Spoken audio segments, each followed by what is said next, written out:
We have to do this micro validation because otherwise you are at risk of one of the things that kills a lot of startups, which is they do some conversations.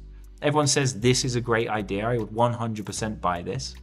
You go away and you build it, and then you launch it and they go, oh, that I meant for other people, not for me. And we build on this really shaky foundations. People are really bad predictors of their own behavior.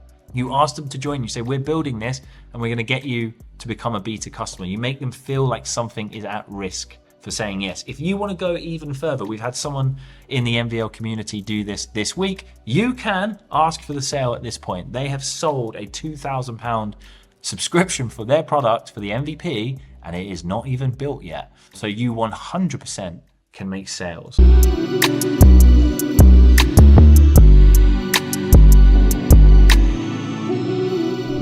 All right, guys, in today's video, we're going to be talking about the founder's journey, how you get from 0 to 100 customers. The thing that fascinates me about the journey of all startups is we enter this mad game. It is a 90% failure rate game. And I know that sounds really scary.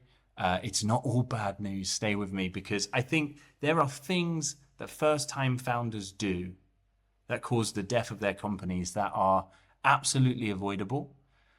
They are repeatable patterns of mistakes, and I think they majorly contribute to this failure rating here. So in this call today, in this video today, I'm going to be telling you a few ways that you can avoid making these same mistakes and be one of the 10% survives. And I hope out of that 10% that survives, with my advice, my help, I'm going to be getting you to the point where, in fact, actually you're thriving.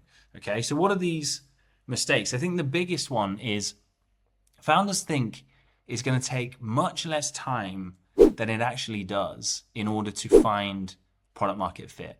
When surveyed, most founders actually say, yep, it will take us less than 12 months to find that product market fit. What is product market fit? It is your ability to attract, retain, and delight those customers that you're entering into your world. This is the point at which a startup starts to move into the scale territory where everyone that enters your service, they maintain that subscription for a long enough period of time, they become a subscriber. Founders think that is really easy and really fast to hit. The actual data says most startups take 24 months, up to 24 months on average, to find product market fit. That's if the business doesn't go bust before then. And again, that sounds really worrying, but I think there is a much faster way to find product market fit. And it is because people skip stages of this founder's journey that we're going to go through here in just a second. They're built on rocky foundations. And so they can't find the product market fit because they have a leaky bucket in the business, okay? It is only a few founders, a few startups that hit that hallowed 100 customer mark that we're talking about today. We're going to start calling this the 100 Club. It is a tiny, tiny percentage of all startups that reach there. But again, I think your ability to execute and get to that level, if you listen to some of the stories of people, in this community, some of the stories of the startups that I work with, you'll see the traps. They are clear and obvious to me, and I hope that I can get you to see the icebergs ahead soon enough that you can steer the ship and avoid them, okay? This is what I see repeatedly. This is the stuff that drives me nuts, quite frankly, because I hear these stories again and again and again, and I think I'm going crazy, but people still hit them. Most founders fail to get to that 100 club, the 100 paying customers mark, because they don't sell their product before they build it. What they do is, yes, Richard says guilty. What they do is they build a product. They have this kind of assumption-based mindset where they're really secretive about their idea, and they think, if I share this with people, they're going to steal my idea and I'm going to lose out on all of this opportunity. This shows up in my life when people ask me to sign NDAs before they'll talk to me about their product, which we almost never do because I would never be able to talk about anything. I don't care about your idea. I've probably heard it before. I've probably seen it before. Being totally original with your ideas in this space is usually a bad idea. What you want to be doing is creating the 10x experience of something that already exists. So don't spend all your time building away in secret. We got to shout about your idea in as many places and as loudly as we can so that we can make those sales, get that traction before you spend too long in the trenches building. They spend too much money and time on that MVP, okay? If you are a technical founder, you are going to overbuild features and functionality. You are going to think this thing needs to be much more engineered than it actually needs to be. If you are a non-technical founder, you're probably going to spend far too much on design, branding, and again, the development costs there, because you haven't had the experience of being in the tech world and realizing just how lean you can actually launch a product and get paying customers for it. Okay, so you don't want to be in that second bucket either. And the third and final way that I see that is common and present in most founders' journeys is that they don't know how to stand out and get traction with the limited resources they have got. So this shows up when you've launched your MVP, you've had that good idea, maybe you even spoke to some people and they all said, we're 100% buy this. You close those early adopters, you get some initial leads, and then things start to grind to a halt and you start to go, hang on a minute, I'm not actually sure how we sell this. Where are we going to find the next 100 customers? Where are we going to find the next 10,000 customers? Is this thing big enough? Does it have legs? How do we stand out? And then you realize there's more competition than you thought when you first went on this journey. So those are the big 3 failure modes, okay? And if I'm going to tell you and educate you about this founder's journey and help you actually move forward faster in this founder's journey, I need to tell you 3 things. That is where founders fuck up. We're going to deep dive into that. I'm going to tell you and illustrate to you what this founder's journey is, the exact stages that I see, and it is an idealized founder's journey. You are going to find that you are in multiple places at once in all likelihood, but we're looking at this from a 10,000 foot view. Generally what happens, there is differences for each of your industries and customer types. And then I'm going to tell you a little bit about the 100 Club, which is the way that I want to be working with you guys in this room in a more expanded manner. Not everyone can work with me one-to-one. I'm not cheap. But everyone will be able to join the 100 Club and shorten their process to finding product market fit rapidly. Okay, so let's dive in.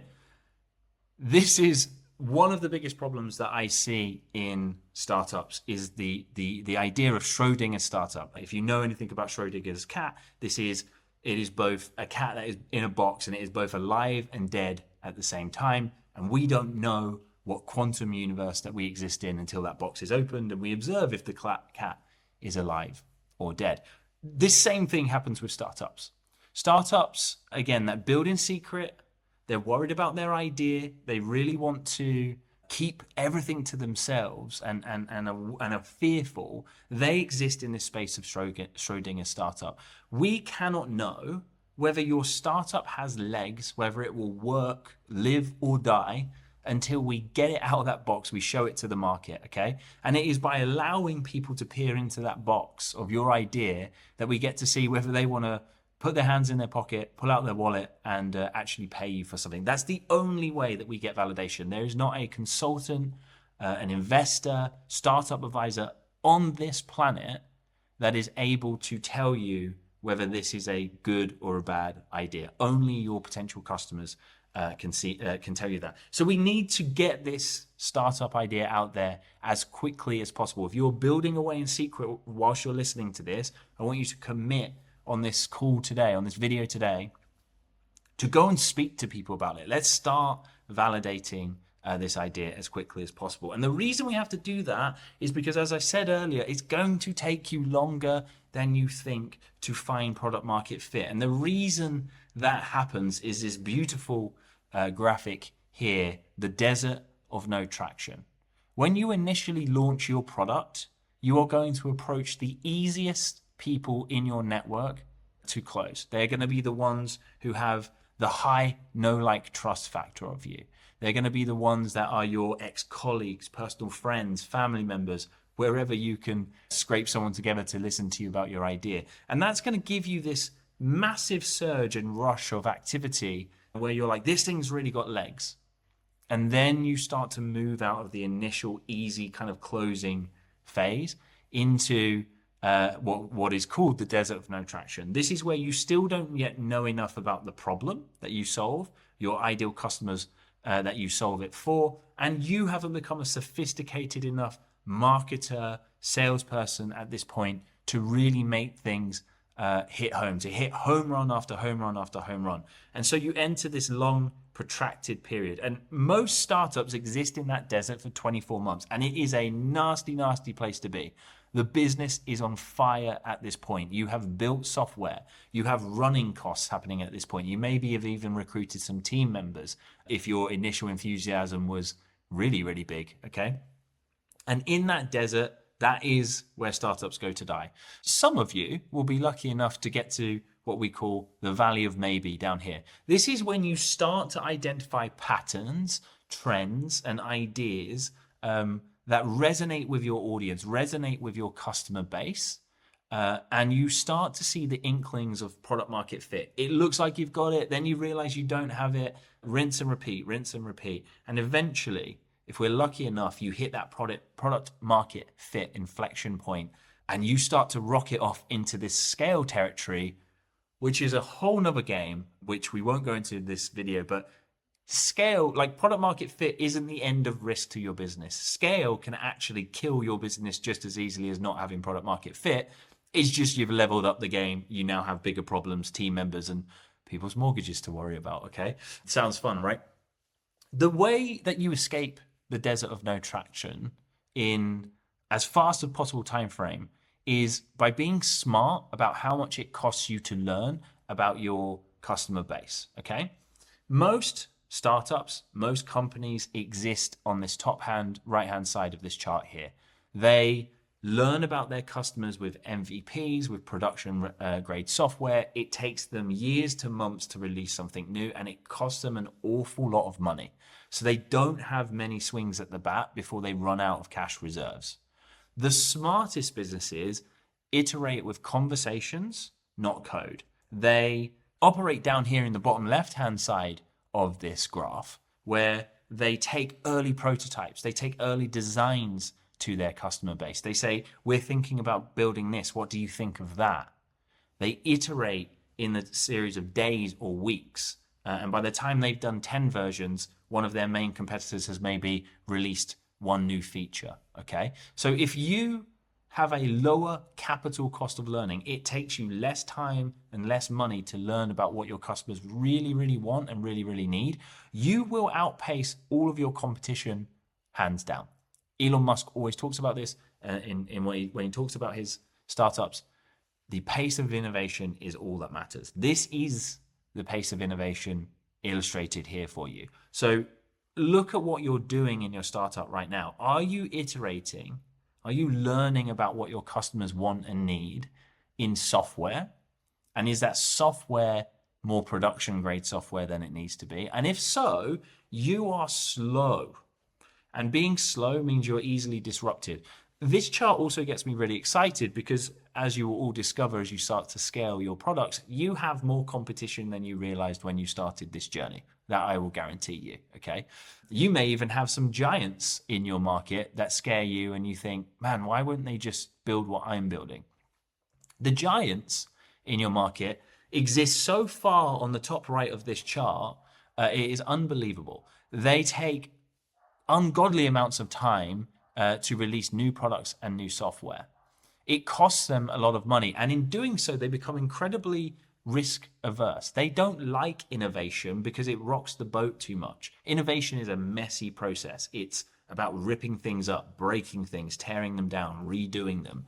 I realized early in my career, I can't work in businesses that go over about 100 people because the processes have to get so locked down, it kills all innovation. And this is why big companies buy and acquire smaller companies and have spin outs and skunk works, things like that, because innovation cannot exist in a large company. It's just not set up to do it. Okay. So if you are worried about the current competition that you've got in your market because it's too big, don't fear, because they exist on the top right of this graph. And there are so many layers between the decision makers and the customers. That is your opportunity for disruption. You get closer to the customer, you understand the problem better, you fall in love with that problem more, you will create a product that resonates more with the market, and more of their market share will flow to you. Okay, it's a story as old as time. Yeah, Ticketmaster, Rich, would be a huge competitor for you. But as you know, there's underserved segments of that market. Are you going to disrupt Ticketmaster in all of their games? No, absolutely not. But where is Ticketmaster underperforming hugely?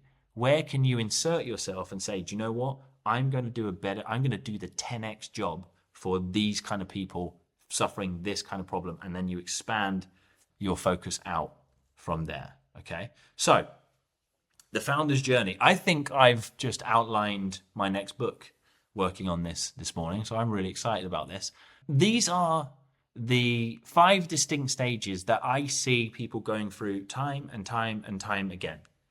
As I said, there is differences for every industry, for every customer type that you have, whether you're selling super enterprise B2B SaaS or, kind of just normal B2B or B2B to C. All of these games are slightly different, but these are the fundamentals of the journey. These are the things that remain the same no matter where you are, what market you're in. If you don't tick off the things in these boxes, you are building a house of cards on shaky foundations, and it will rear its head up later. So let's get into them. The first mode that you have is problem scouting. Okay, and problem scouting, you are doing one thing. You are searching for ideas in the world that you can fall in love with, you can solve deeply, and you can become a top 1% player in the world in solving that problem. Okay, and this chart here I go through with everyone that I work with. It is their zone of genius, your zone of genius as a founder.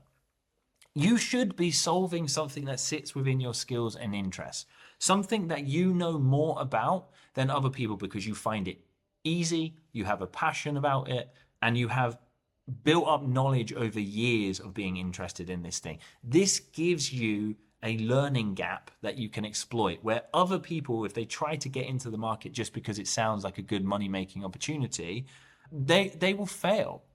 Okay, and they will fail for the simple reason that you are so far ahead of them in your knowledge and your interests. Okay, we have to get you focused on building a product that fits in with your background story and your experiences. It gives you the powerful philosophy to back behind your technology.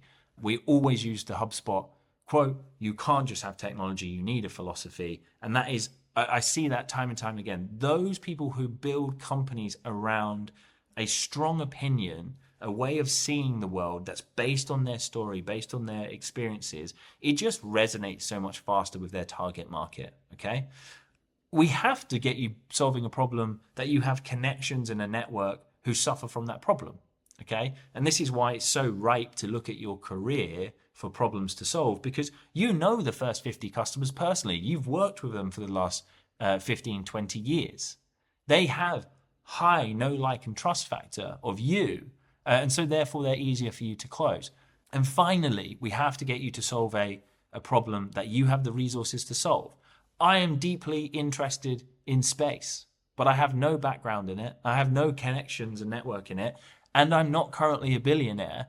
And so starting a rocket company, even though I fully believe there is a possible series of steps that I could take to get me from here to there, it isn't going to happen easily because I don't have the current resources to do that. So we need to make sure you're solving problems that you have the resources to solve. Okay.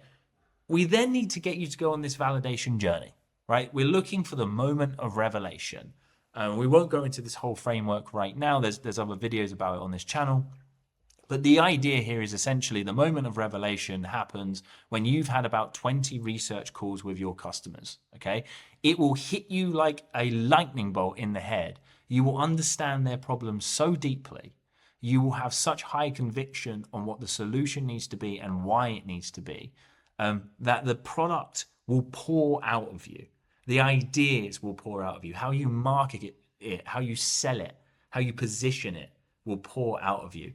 And most founders do not get to this moment of revelation. Our data currently sits at 81% of all founders that we work with here at Minimum Viable Launch have not spoken to at least 5 people about their problem before they try and build their MVP. That is insane.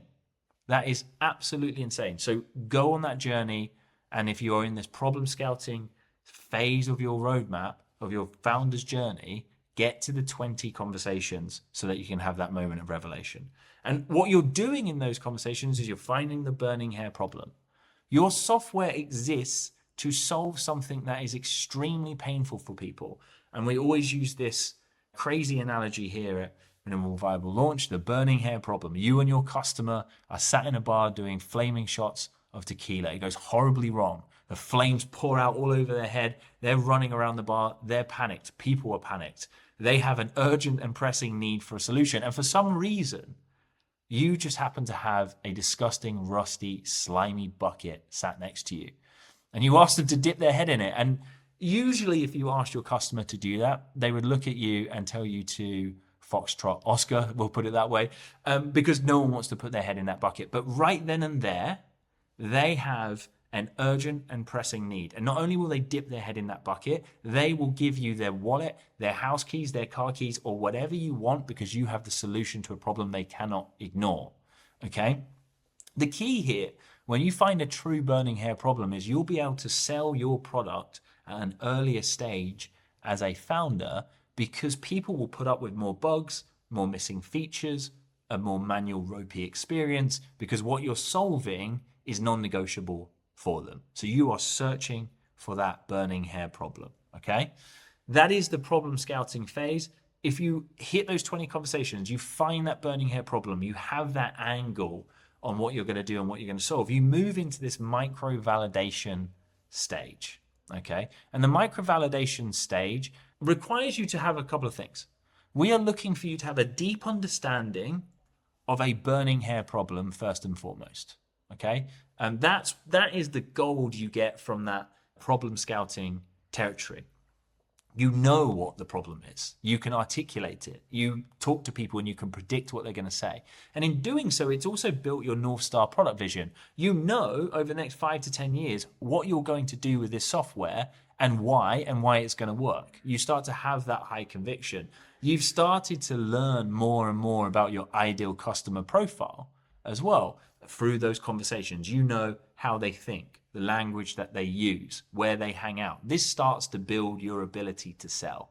What we don't need here is early traction because that is what we're going to build, okay? You need a vision prototype. And the vision prototype looks something like this. This is some software that we're going to be launching for the 100 Club, which I'll be telling you more about a little bit later.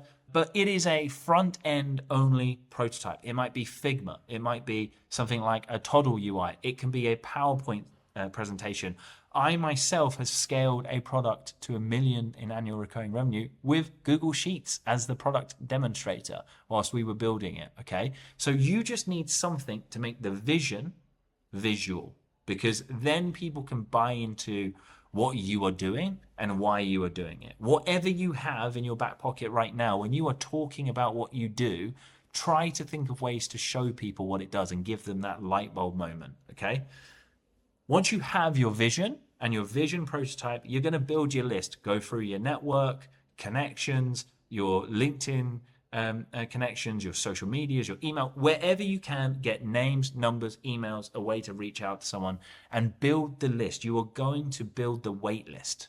You're going to ask for the sales long before your product is ever built, okay? And the reason you can do this is once you've shown them the vision, you just say, this is what we are building. This is the problem that we are solving. And because you understand it so well, they buy in and want to jump in that journey. We have to do this micro validation because otherwise you are at risk of one of the things that kills a lot of startups, which is they do some conversations. Everyone says, this is a great idea. I would 100% buy this. You go away and you build it.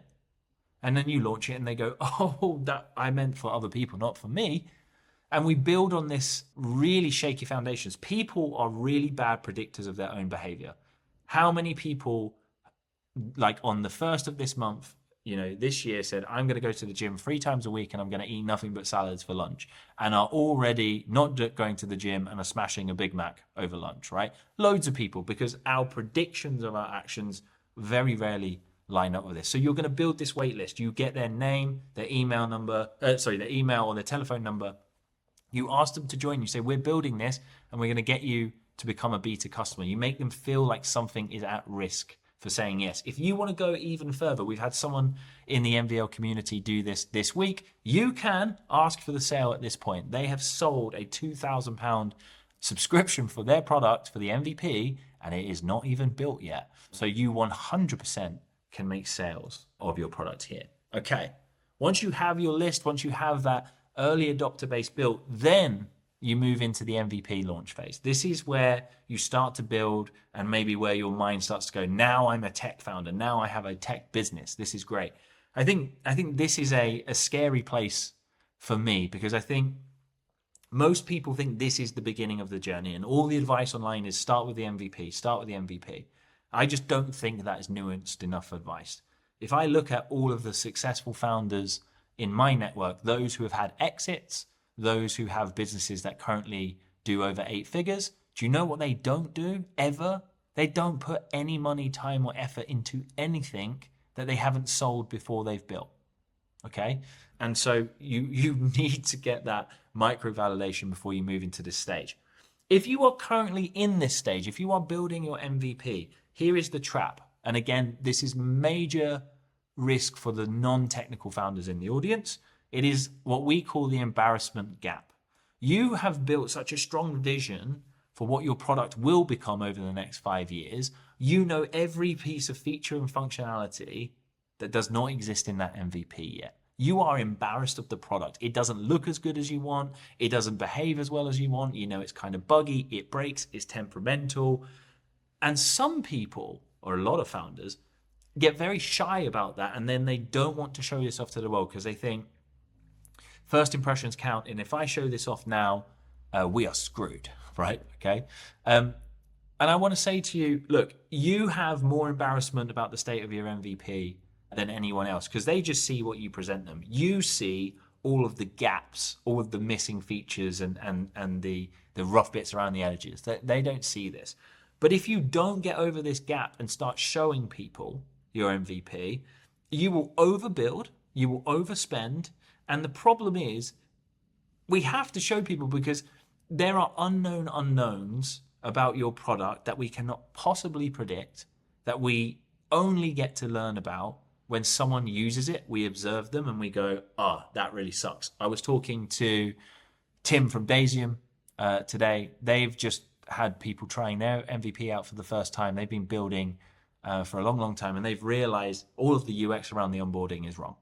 Okay, and they're going to have to now spend a ton of money fixing that because they should have shown things earlier. It would have saved them a ton of money. And then I'm going to force you to do the thing that no founder wants to do. It is this exercise of half and half again. Take your vision for your MVP. You cannot afford the time or the money to build that to the fullest, okay? But because you've done the deep validation, you have the experience you need to make the tough calls that make you feel a bit sick in your stomach, to cut things away, and you half it. And then I'm going to ask you to go one step further, and I'm going to say half that again. I want you to cut to the bone, to the point where you are uncomfortable. Because if you don't do this, you will spend far too long in launching. You will spend far too long perfecting.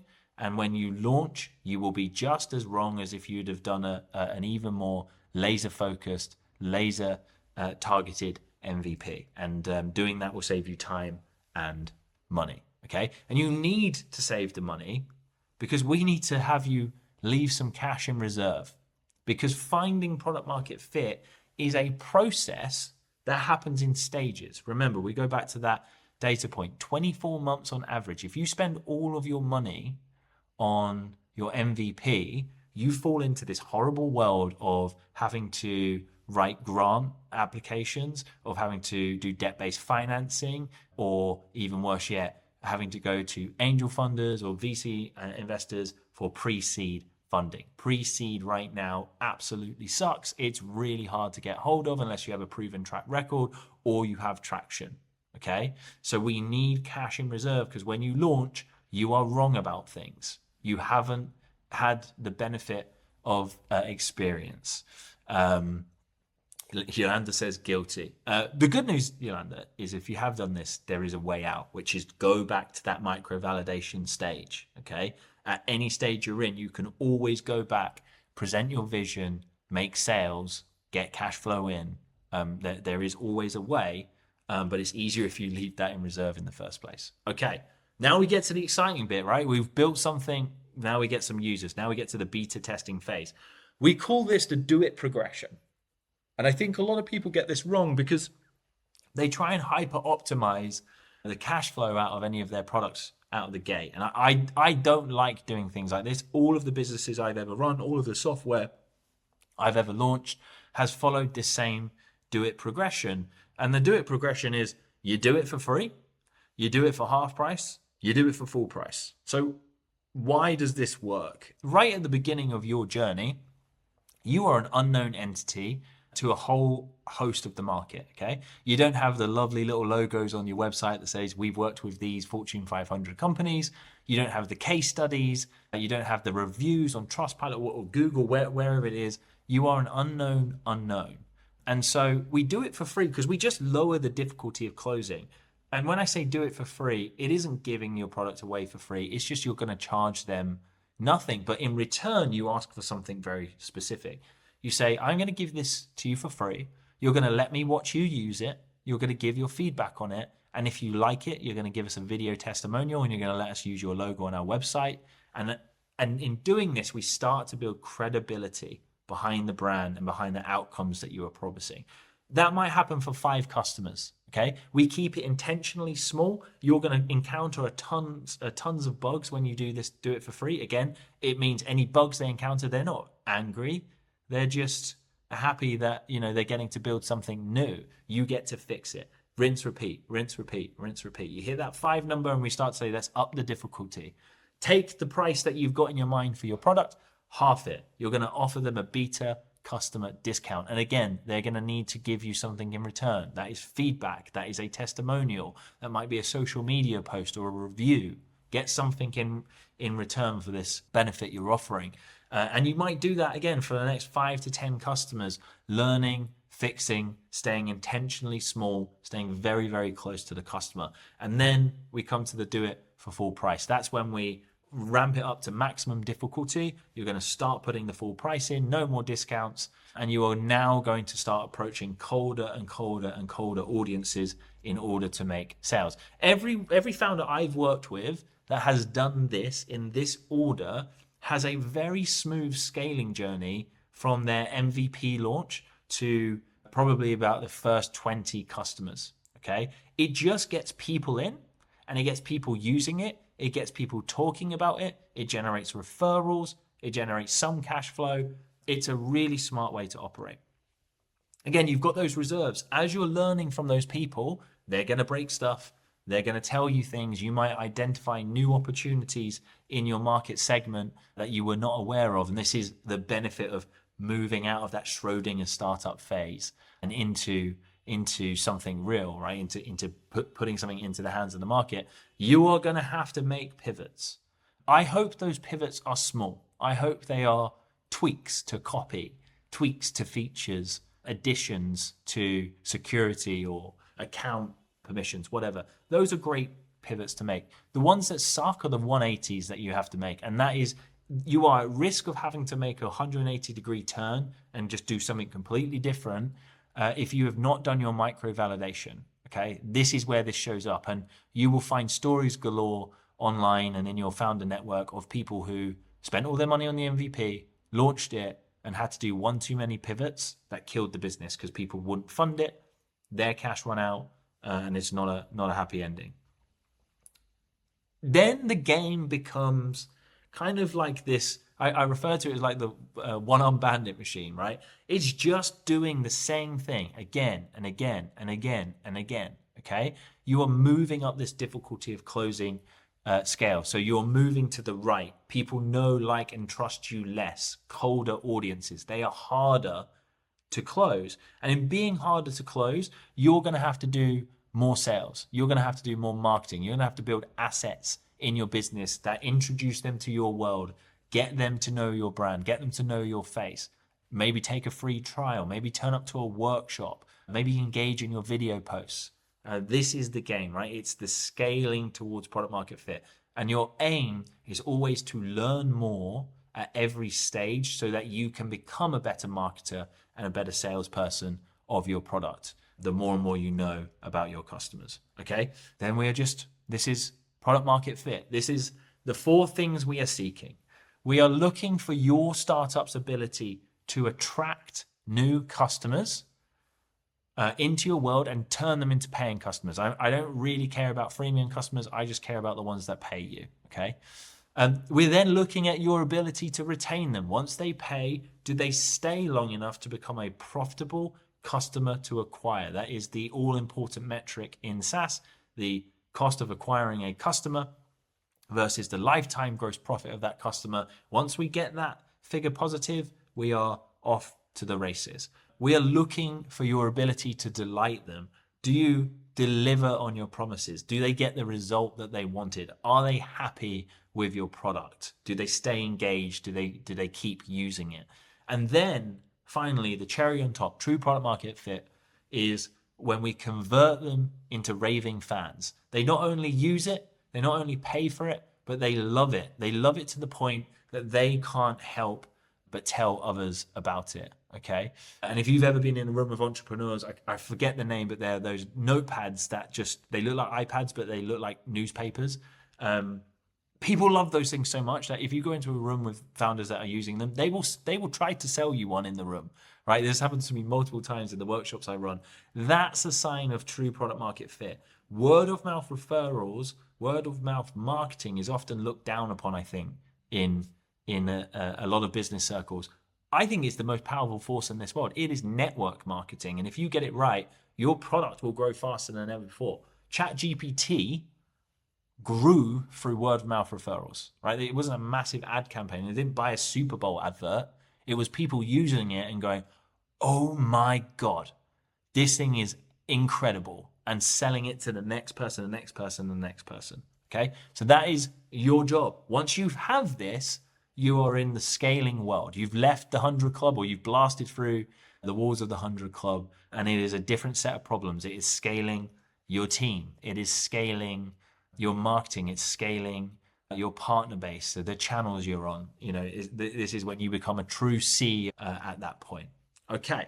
So I want to tell you guys a little bit about the 100 Club, the way that I would like to offer to work with you to get you to that 100 paying customers. As I said, it's not always possible to work with me one-to-one, I'm aware. And so I've been thinking about this group, thinking about this community, and thinking about this founder's journey. So we are going to do exactly what I do with my one-to-one clients, but we're going to do it in a group. You are going to peer support each other in scaling towards product market fit. We're going to help you solve all of the issues that come up at each of those stages of the founder's journey. And we're going to rinse and repeat in the fast-paced growth sprints that we have put in place with all of our one-to-one clients that I know work, and is how I run my own businesses. And so this is the 100 Club. If you want to apply to join, it is a program. It is not a program of good ideas. It's an implementation program, okay? We will meet every 2 weeks to set your actions for the next 2 weeks. What are you going to do to escape the desert of no traction? What do you want me to hold you accountable to getting done? Okay, we're going to get you out of that desert. You're going to run these sprints that we know grow businesses faster. Well, when I implemented these in my businesses, we added serious revenue across the board when we run this. It's a smart way to run. You're going to get access to becoming a beta customer for the upcoming software that we've got, which basically allows you to track what you're doing in those sprints, where you're at with that, and flag up for help if you need those. And again, if you want to read a little bit more about this, there's various levels to it, okay? The group program starts at 100 a month. You can go all the way up to working with me one-to-one to get this done. Yolanda on this call, you are in that one-to-one program. And there are stages in between. And I would absolutely love to be working with you all on this, because I know the value that these sprints, these accountability, and this kind of peer support network is going to give. You are suffering from problems in your business that quite frankly others have solved and can help you solve quickly, right? And it's this process of getting stuck on problems that have been solved before that keep you small and keep you in the desert, and we need to get you out of there ASAP. So that is the 100 Club, guys. I hope to see some of you in those programs. As I say, we'll be running calls every other Monday evening where we set these accountability sprints, and there'll be a once a month deep dive workshop where we implement something in your business that will grow your business. That is the aim of that product. So let's cover the founder's journey one last time, what you are looking for at each of these stages. Remember what I said in the beginning of this presentation. You are probably at multiple phases of this journey at once. Okay, it's not, I don't want to be so active that it's like, well, you are at this stage and that's what you have to do, because business is messy. So it's an idealized journey, but you want to make sure you've ticked off the things in the lowest rung of this journey as a priority, because it will build your foundation of your business. Okay, make sure that what you're doing fits within your zone of genius. It fascinates me the amount of times that when we work with startups that have scaled and launched something, we talk to them about their world and they reveal to us that there is a problem that they kind of got their eye on, but they're scared to go for because they don't feel capable or it doesn't feel realistic. And when we embrace that, because it's so aligned with their zone of genius, their whole company lurches forward. So don't have sunk cost fallacy. Like, if you need to pivot into a problem that is your zone of genius, do it. You have my permission. You will have an easier time of scaling. If you haven't done 20 research calls with potential customers, get that checked off ASAP. It will write your website copy. It will write your social content. It will write your any of your marketing funnels. It will make you spend less wasted time, energy, and effort and money on developing software that doesn't work, right? And find that burning hair problem. How strong is the reaction from your customer base when you show them the product? We don't want reactions of, that sounds cool. What we want is the reactions of, when are you launching this? I need it. Oh my God, I can't believe someone's finally solved this problem. I built a personal spreadsheet to get around this problem because it was such a nightmare. You want those kind of stories coming out for what you're doing. And those 20 research calls, if you do them well, will 100% reveal the burning hair problem to you. 100%. And it will unlock potentially millions of revenue over the lifetime of your startup if you find it. You need that clear North Star vision. If you are not sure where your product is going to go in the next 5 years, get clear on it. We're going to be talking in the next few weeks about the $1 million product demo that I did, right? That was a very, very big vision for a product that we could not yet build, or was going to take us a long time to build. And the vision was so strong that we got government bodies purchasing $1 million contracts for that vision to help us get it built. So that is the power of a vision. You will recruit better people. You will have an easier time of raising investment. You will get customers flocking to your calls. Show them the thing that you're going to build that is ahead of where you're currently at. You do that with your vision prototypes. Build that wait list if you are pre-MVP launch. You can build wait lists, by the way, not just for new products, but you can do it for new features and functionality. If you're expanding the scope of your service, you can absolutely get people to enroll in a beta of some new exciting thing. If you've ever, there's a lot of design tools that do this, and they'll have a invite code and you get one each. People go mad for it, and it creates virality because they start selling and bidding on who gets the early access to the tools because it's an exciting feature, okay?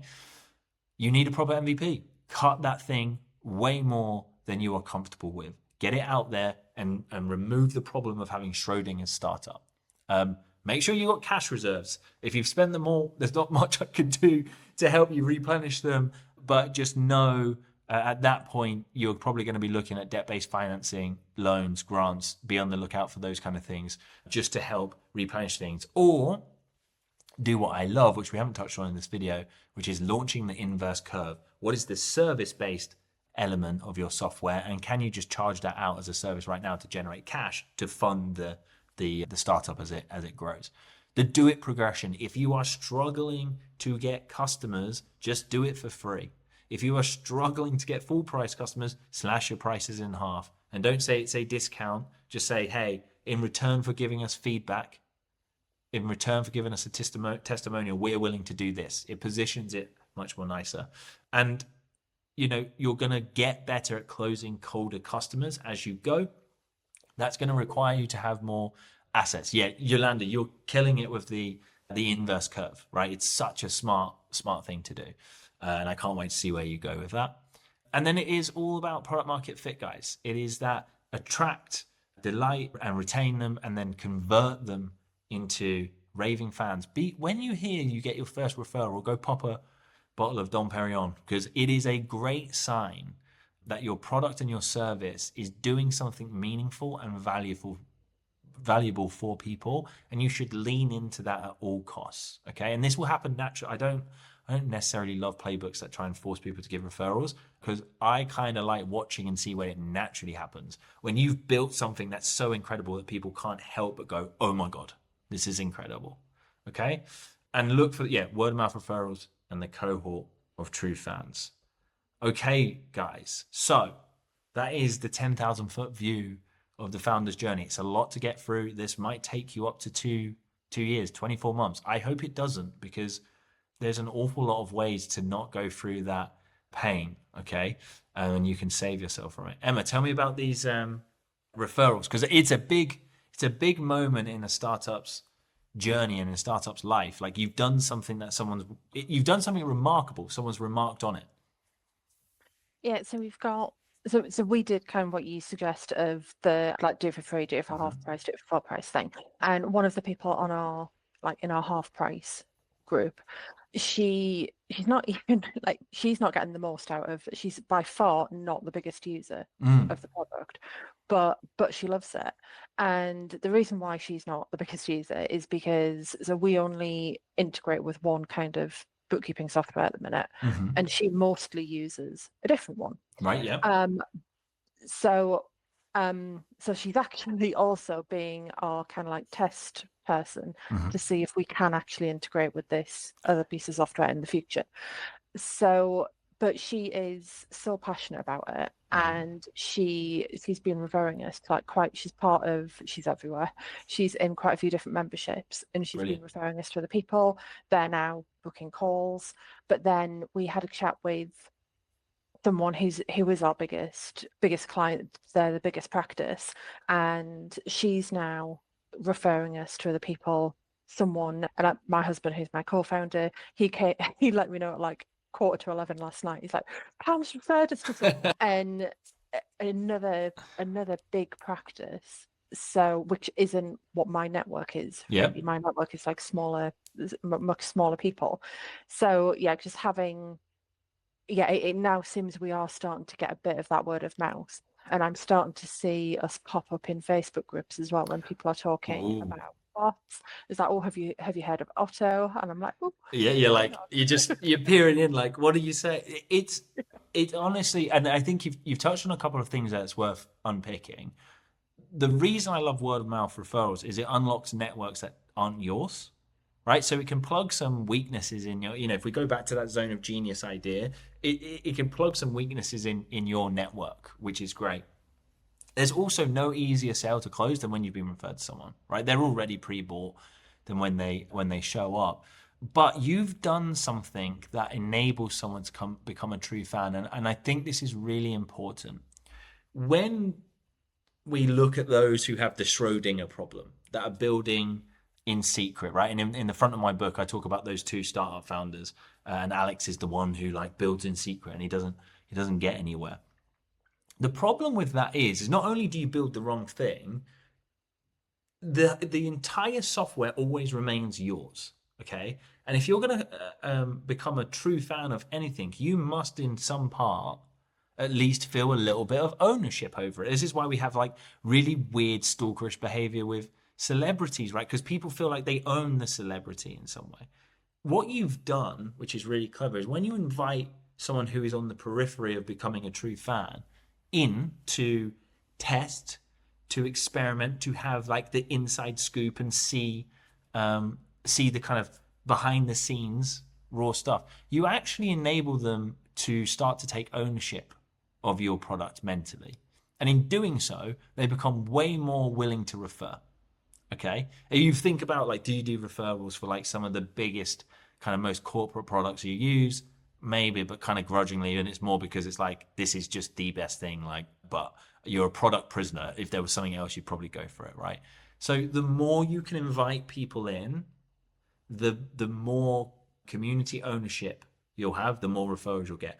In your world, Emma, if you look at Client Engager and what they're doing, and we did the deep dive with Johan on the channel, that is one of the genius things they did, right? It's the community and the ownership and the fact that the community upvotes features and has ideas. Like, the community owns the product, and therefore and they treat it like that.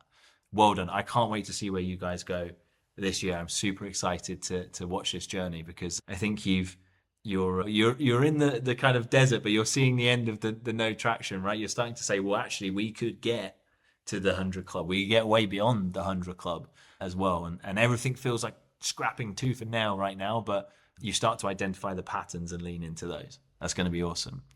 Okay, Yolanda, Rich, have you got anything to say about the startup journey? Rich, you had a couple of comments about overbuilding, spending too much time on it. Yeah, I'm definitely guilty of that, as you know. But that's me as a tech person. All that's taken is my time, no money. Yep. It's less bad for you because of that. It's deadly for a non-tech founder. And the nature of what I'm doing, I'm not having to validate that there is a need for the product, because there are many players in the market already. I can see what they're doing, so I can take some validation from the fact that there's already existing companies doing what I'm doing. Yeah, that's an interesting point, actually. So that shortcuts some of my validation a little bit. And for me, the difference between my product and theirs is the technologies that I'm leveraging. So if I couldn't build and leverage the product, the technologies, I wouldn't have a product that was different. So yeah, I kind of, for what I'm doing something a bit unusual.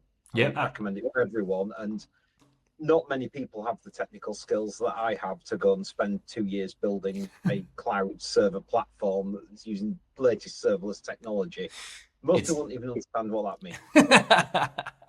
It is a moat. I think it's interesting. It is one I think you will need to watch more and more, though, because this will always be a tendency for you to and I think if you're going to move faster post MVP launch, I think the more comfortable you get showing earlier software off, getting a cohort of customers who test and beta features, I think that will do you a world of good, because you have all the tools to never release.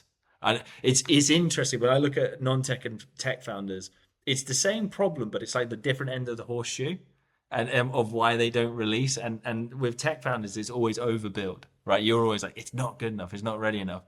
I could build it so it could scale to 20 million people, and it's like, we don't even have 5 customers yet. Let's go.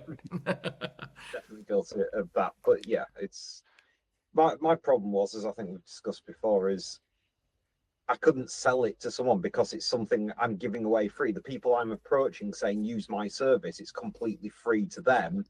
It's then their end users that are going to be paying for it.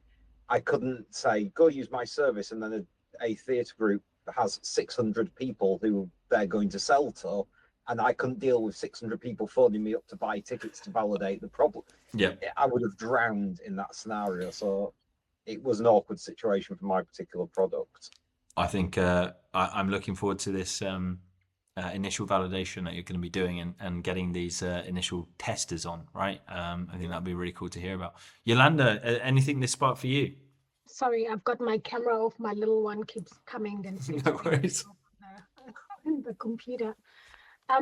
Yeah, I mean, I think it's all quite exciting. I mean, as I mentioned a bit about the service-based plan, I think for me that's going to be quite cool, because as much as I want to build now, the plan that we've got now is, let's offer the service, because at the end of the day, that's still going to be talking back to what we want to do. And if I think of the prototype that we spent lots and lots of money on before necessarily talking to customers, I think from the session, it just reiterates that you can't do that.